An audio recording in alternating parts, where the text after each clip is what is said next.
الحمد لله رب العالمين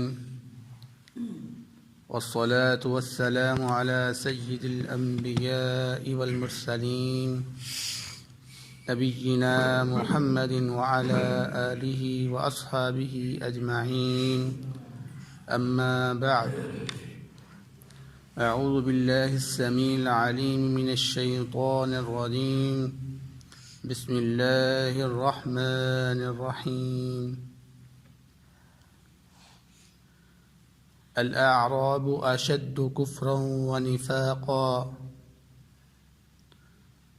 بدوی لوگ کفر اور نفاق میں زیادہ سخت ہوتے ہیں وَأَجْدَرُ أَلَّا يَعْلَمُوا حُدُودًا اور یہ زیادہ لائق ہے کہ وہ نہ جانے حدوں کو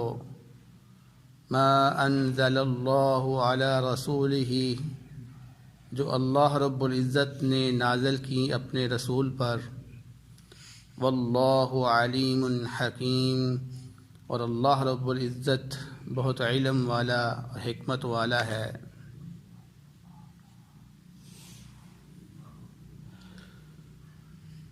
سورۃ التوبہ کی آیت نمبر 97 آپ کے سامنے تلاوت کی گئی ہے۔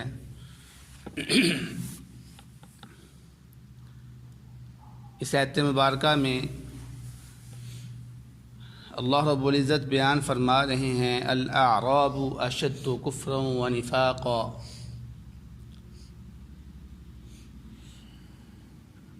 اعراب یعنی بدوی لوگ، دیہاتی لوگ، اس سے مراد مدینہ منورہ سے دور دراز علاقوں میں رہنے والے، صحراؤں میں رہنے والے لوگ ہیں۔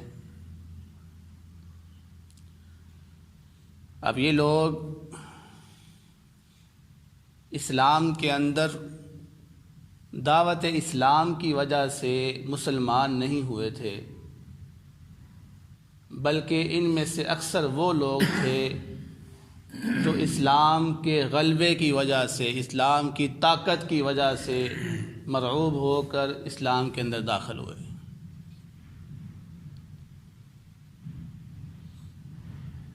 اب جب یہ لوگ اسلام کی طاقت کو دیکھ کر اسلام کے اندر داخل ہوئے تو ان کے جو دل تھے وہ اسلام میں اس طرح سے داخل نہیں ہوئے تھے جس طرح ہونے کا حق تھا۔ اب یہ دیہات میں رہنے کی وجہ سے یا دور دراز صحرا میں رہنے کی وجہ سے مدینہ بھی نہیں آ پاتے تھے، مسلمانوں سے ان کا میل جول، رسول اللہ صلی اللہ علیہ وسلم سے فیض یاب ہونا ان کا بہت ہی کم تھا، جس کی وجہ سے ان کے دل جو سے نا وہ سخت تھے اور یہ طبیعت کے بھی سخت تھے، نرم مزاجی ان کے اندر بہت کم تھی۔ تو جب دل کے اندر نرم مزاجی نہ ہو تو پھر طبیعت سخت ہو تو وہ شخص پھر ہر معاملے میں سخت ہوتا ہے۔ تو پھر یہ جو مدینہ میں رہنے والے منافق تھے ان کی نسبت یہ نفاق کے اندر زیادہ سخت تھے اور کفر کے اندر زیادہ سخت تھے، جس کو اللہ رب العزت نے یہاں بیان کیا کہ الاعراب اشد کفرا ونفاقا، کہ وہ دیہاتی لوگ، وہ بدوی لوگ وہ زیادہ سخت تھے نفاق اور کفر کے اندر، کیونکہ ان کی طبیعت سخت ہوتی ہے ایک شہری کی نسبت۔ شہری کے طبیعت تھوڑی سی نرم دلی ہوتی ہے اس کے اندر، لیکن ایک دیہاتی جو بندہ ہوتا ہے وہ سخت طبیعت کا ہوتا ہے۔ اس لیے اللہ رب العزت نے جتنے بھی انبیاء بھیجے یا منتخب کیے ان کو بستیوں سے منتخب کیا۔ وما ارسلنا من قبلک من رسول، جتنے بھی اللہ رب العزت نے رسول بھیجے ان کو بستیوں سے لیا، من اہل القری، بستیوں سے چنا گیا ان کو۔ کیوں؟ کیونکہ ان کے دل کے اندر نرمی ہوتی ہے، شائستگی ہوتی ہے اور وہ دعوت میں زیادہ فائدہ مند ہوتے ہیں۔ تو بعض مفسرین نے یہ بیان کیا ہے کہ ایک بدوی اور شہری کے درمیان فرق اس طرح ہے جس طرح آپ باغ کے پھل میں اور ایک پہاڑ کے درخت کے پھل میں فرق دیکھتے ہیں۔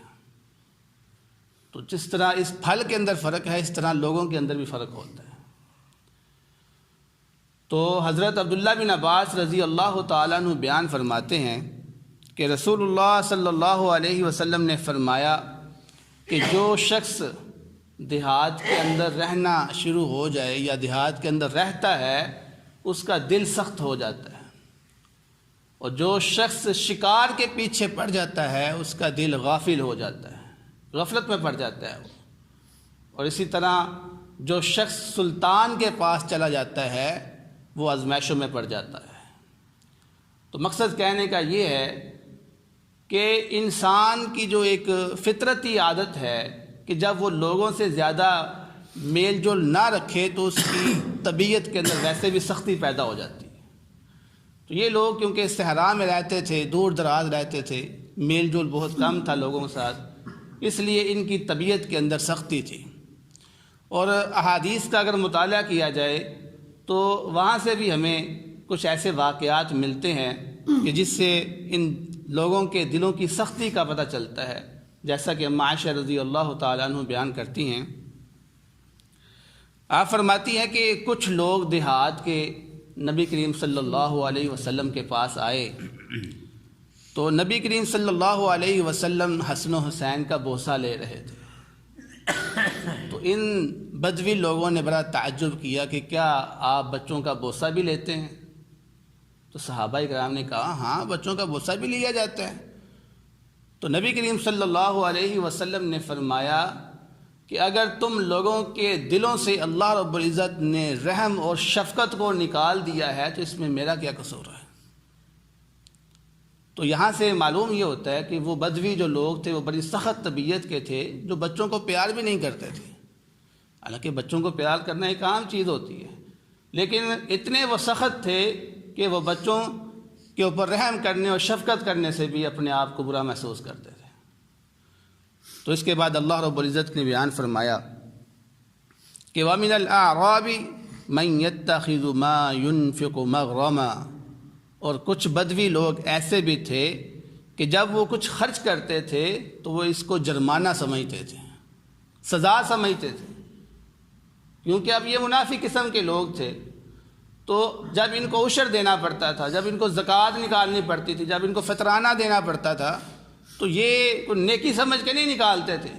بلکہ سمجھتے تھے یہ ہمیں چٹی پڑ گئی ہے، یہ جرمانہ ہے ہمارا، ہمیں ٹیکس دینا پڑ رہا ہے۔ تو وہ صدقات کو ٹیکس سمجھ کر وہ ادا کرتے تھے وہ۔ تو اللہ رب العزت فرما رہے ہیں وَيَتَرَبَّصُ بِكُمُ الدَّوَائِرَ، اور وہ انتظار کرتے تھے تمہارے اوپر زمانے کے گھومنے کا، کہ یہ مسلمان جو مدینہ کے اندر اس ٹائم قابض ہیں، یہ پاورفل ہو گئے ہیں، ان کی حکومت ہے، ابھی کب وہ ایسا زمانہ آئے گا کہ یہ زوال کی طرف جائیں گے، کیونکہ کسی کے اوپر وقت ایک جیسا نہیں رہتا، کبھی اس کے اوپر بلندی ہوتی ہے، غلبہ ہوتا ہے، اور کبھی وہ زوال میں ہوتا ہے۔ تو یہ مسلمانوں کا وقت تھا، طاقت کا تھا، ان کی حکومت تھی، چلتا ان کی۔ تو یہ لوگ انتظار میں تھے کہ کب زوال آئے، ان کے اوپر ہماری جان چھوٹے، یہ جو ہمیں صدقات دینے پڑتے ہیں، فطرانے دینے پڑتے ہیں، یہ جو عشر دینا پڑتا ہے، ہماری اس سے جان چھوٹ جائے۔ تو اللہ رب العزت نے فرمایا علیہم دائرۃ السوء، تمہارے اوپر ہی یہ برا چکر آیا ہوا ہے اس ٹائم، اے منافقو تمہارے اوپر ہی یہ وقت آیا ہوا ہے۔ واللہ علیم، واللہ سمیع علیم، اور اللہ رب العزت سننے والا اور جاننے والا ہے۔ یعنی اس وقت یہ جو زمانہ گھوم کر آتا ہے وہ تمہاری باری ہے اس ٹائم، کہ تم اس ٹائم ذلت میں ہو، رسوائی میں ہو، اسلام کا اس ٹائم غلبہ ہے۔ تو آگے اللہ رب العزت نے ان لوگوں کی دوسری قسم بیان کی، کیونکہ ان بدوی اور دیہاتی لوگوں میں تمام کے تمام اس طرح کے لوگ نہیں تھے، بلکہ کچھ ایسے لوگ بھی تھے جو اسلام کی دعوت کو دل سے قبول کر بیٹھے تھے، اور وہ پکے اور سچے مومن تھے وہ۔ تو اللہ رب العزت نے ان کا بھی یہاں پر ذکر فرمایا کہ وَمِنَ الْأَعْرَابِ مَن يُؤْمِنُ بِاللَّهِ وَالْيَوْمِ الْآخِرِ، اور ان بدوی لوگوں میں سے کچھ ایسے لوگ بھی تھے جو اللہ اور آخرت کے دن پر ایمان لے کر آئے تھے۔ وَيَتَّخِذُ مَا يُنْفِقُ قُرُبَاتٍ عِنْدَ اللَّهِ وَصَلَوَاتِ الرَّسُولِ، اور جب وہ خرچ کرتے تھے تو وہ اس کو اللہ رب العزت کا تقرب اور رسول اللہ صلی اللہ علیہ وسلم کی دعاؤں کا نتیجہ سمجھتے تھے کہ آج جو ہم خرچ کر رہے ہیں یہ خرچ ہم اللہ رب العزت کے تقرب کو حاصل کرنے کے لیے کر رہے ہیں۔ اگر ہم اللہ کے راستے میں مال خرچ کریں گے تو اس سے اللہ کا تقرب حاصل ہوگا، اور اس سے پھر ہمیں رسول اللہ صلی اللہ علیہ وسلم کی دعائیں بھی حاصل ہوں گی۔ جیسا کہ عبداللہ بن ابی اوفا بیان کرتے ہیں کہ رسول اللہ صلی اللہ علیہ وسلم کے پاس جب دیہات سے لوگ صدقات لے کر آتے تو اللہ کے نبی صلی اللہ علیہ وسلم ان کے لیے دعا فرماتے تھے، اللہم صلی علی فلان، اے اللہ فلان پر رحمت عطا فرما۔ اور اسی طرح انہوں نے فرمایا کہ میرے باپ جب نبی کریم صلی اللہ علیہ وسلم کے پاس صدقات لے کر آئے